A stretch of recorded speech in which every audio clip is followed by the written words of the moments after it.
Ciao, davanti a me ho una Volkswagen Sharan e in questo video ti mostrerò come regolare il sedile.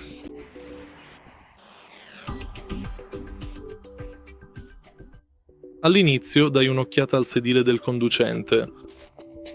Proprio qui abbiamo la prima leva, grazie alla quale possiamo cambiare l'altezza del sedile. Qui abbiamo la leva, grazie alla quale possiamo regolare la posizione dello schienale del sedile, e qui abbiamo il pannello, grazie al quale possiamo modificare la pressione sulla nostra colonna vertebrale. Questa parte si muove.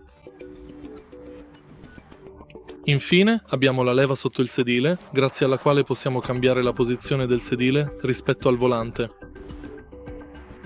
Se hai trovato utile questo video, lascia un like, un commento e iscriviti al canale.